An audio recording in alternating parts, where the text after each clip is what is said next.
एक बार श्री किशोरी जी अपनी सखियों के साथ खेल रही थी, मिट्टी लेके मिट्टी के लड्डू बना रही थी। उसी समय वहां आ गए दुर्वासा ऋषि, क्योंकि सुना था ब्रह्मांड नायिका ब्रज में अवतार हुआ है, तो दर्शन करने आए थे। प्रणाम किया।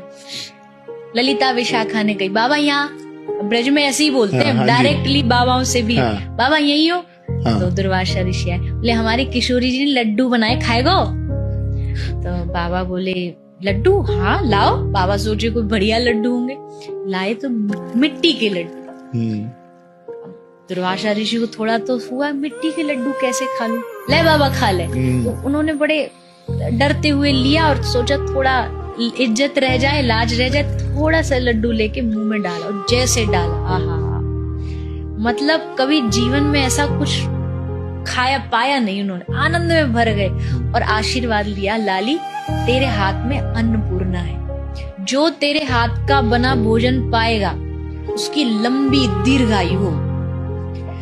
अब ये बात पूरे ब्रज में फैल गई कि राधा रानी के हाथ से जो पाएगा उसकी दीर्घायु होगी। ये बात यशोदा मैया को पता लगी। मैया बोली अब तो मैं अपने लाला को एक ही हाथ को खिलाऊंगी ताकि मेरी लाला की लंबी उम्र हो। तो बुलाया, न्योता भेजा, श्री जी आई।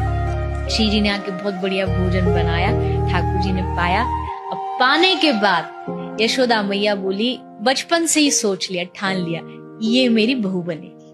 पहले क्या होता था, बचपन में ही निश्चित कर लेते थे कि ये है, तो मैया ने थोड़ी हल्दी ली, थोड़ी मेहंदी ली और श्री जी के हाथ पे लगा ली। अच्छा।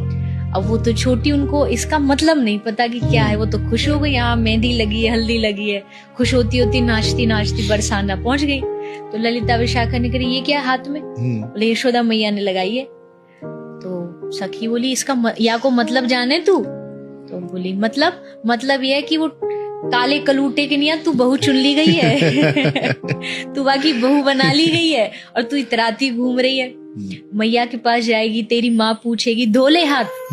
तो आज भी बरसाने में एक कुंड है, प्रिया कुंड इसका नाम है, बहुत प्यारा स्थान। आज भी वहां जाके आप अगर 10 मिनट बैठ जाते हो ना शांति से, आहा, सब कुछ भूल जाओगे, ऐसा स्थान है। तो वहां जाके श्री जी ने अपने हाथ धोए। वो पूरा जल जो है वो मेहंदी और हल्दी के कारण पीला उसका रंग पानी का, तो ब्रज भाषा में आज भी उसको पीली पोखर बोलते हैं। अच्छा। तो ऐसे ठाकुर जी के लिए श्री जी बचपन से ही चुन ली गई थी और उनका विवाह भी हुआ है, ऐसा भी गर्ग संहिता में लिखा। समझ आ रहा ना, शादी हो गई थी